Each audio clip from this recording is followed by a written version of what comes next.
Hi everyone, welcome to this next tutorial. This tutorial is dealing with what you can see on the page here.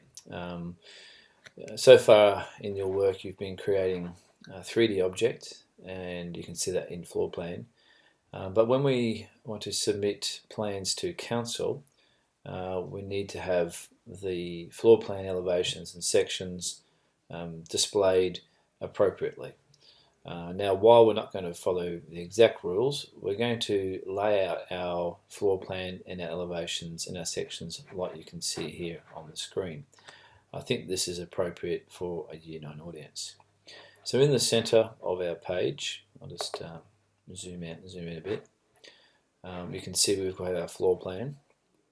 And this floor plan is for the builder, therefore it's devoid of any loose objects or loose furniture. It's complete with the dimensions, and we have our north, south, west and east elevation markers, as long as with our sections as well. If we zoom out a little bit, it kind of makes sense to me then that if this is the north marker, we'll place the north elevation up here. So this is what we would see looking directly down from the north, same from the east, from the west, and of course from the south. And the elevation markers which we've got here relate of course to, the section markers I should say, here relate to the sections which we can see over here on the page. So all of these views that are appearing on this page have come from 3D modeling, and then by looking at these views in the Navigator. Okay, so what I'll just need to do now is I'm going to delete all these, and then I'm going to come and show how you can actually populate this drawing sheet with these views. Okay, so welcome back to the steps required to prepare your drawings here ready for publishing. Remember, the aim here is to publish drawings for a builder. Therefore, whatever we put on our screen here will need to be appropriate for the builder to understand. So the first thing I'll get you to do is to realize that these markers, north, south, east and west elevation markers, are probably out here at the moment on your drawing. I've already moved these ones here in blue. So the elevation markers need to be moved and their size adjusted. What I mean by that is this. At the side at the moment is my east elevation. So if I go to the Navigator, there's the Navigator, scroll down and find east elevation. If I double click on east elevation, it will then create for me a drawing of the elevation from the east, and you can see that it's automatically put in that the ground story starts at 0 and the roof story starts at 2400, which is great. But there's probably no need for all this terrain to be included, and also we actually want these dimensions to be closer to the building. So what we'll do is go back to ground floor here, is we don't need these the dimension marker line nearly as long. We actually only need it just sort of as long as the actual building.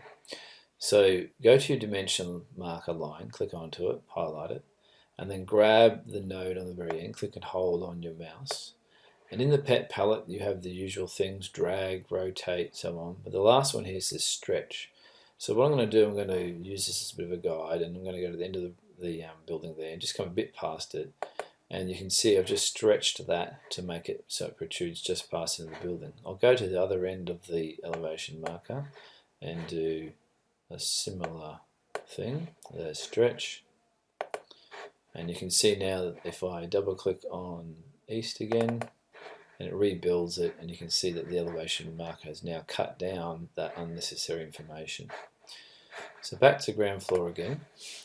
Now, when we publish this floor plan, we actually want the elevation markers to be shown, and way out here in the distance this is no good, so we need to move them in closer to our drawing. I'm going to move them in between the dimensions and the floor plan, depending on the architect. Sometimes I'll put them sort of outside it, it's up to you. So click and hold on one of the nodes of the dimension marker. elevation marker, and then change the function in the pet palette from whatever it might be to drag. Make sure you click on drag, and you can see it then drags the whole marker. I'm going to place mine just there like so. So do that to each of your markers. You see I've got north, south, west and east. And then the other markers are the section markers. I'm just coming down, you can see I hover on that one, section. And I've moved my section marker in from the right hand side and I've placed it right on top of the ridge of the roof there. And the other section marker 2, you can see it's labelled there. I've just put mine going through the kitchen area and it's projecting in that direction. Okay, that's a good idea to go through your navigator here and then open up each one of the sections and each of the elevations. You simply just double click on them, and as you double click on them they become tabs up here along the top of your page that you can quickly then jump in between. So section, west, east and so on, 3D and what have you. So now we need to ask ourselves the question, well, what does the builder need as far as a floor plan? Well, they don't need the mesh to be turned on. So if we just hover over the mesh, it says layer is mesh site. So I'm going to simply select it once, right click, layers, hide layer. The next thing we don't want is we don't want the loose furniture on. We can see that it's actually making it very difficult to see all of the sizes. So I'm just going to select not the lamp, I'm going to find a bit of loose furniture. Here's a corner here of this building. And select it once, right click, layers, hide layer, and all the loose furniture goes. You can also see that I've put lamps in, so I'm going to do the same with the lamp. Select one, right click, layers, and hide layer. So we're getting it right back to just the fixed furniture, just the walls, the roof outline, and that's all we need really from a plan view. Let's zoom in and have a look. Yep. And now let's check some of the elevations. So I'm going to go east elevation. Yeah, that's all we need. We don't need anything else. East, south, and north. Yes, all the elevation markers are now correct. Righto, so now it's a matter of putting these drawings, being the elevations and the floor plans, onto one sheet of paper.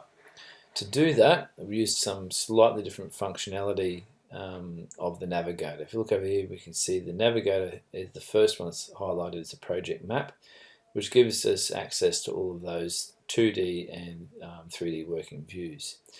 Two more icons to the right, if we hover there, it says layout book. And what this is, it's kind of like you're taking these pictures, these snapshots, and you're arranging them in the layout book like you might do if you were putting photographs onto a page of a photo album or something like that, or into a book. So I want you to select the layout book, and then the layout book is set out from the top down. You need to see it already adopts the name of the file that you're working on. And below that you've got design SK, and then council submissions and contract documentation. So this layout book is already set up for architects to then put their work into pre-made documents. What I want you to do, we're going to assume that we are submitting work for council. So can I get you to expand the council submission tab? Then you can see here the first sub-tab is letter, submittal letter.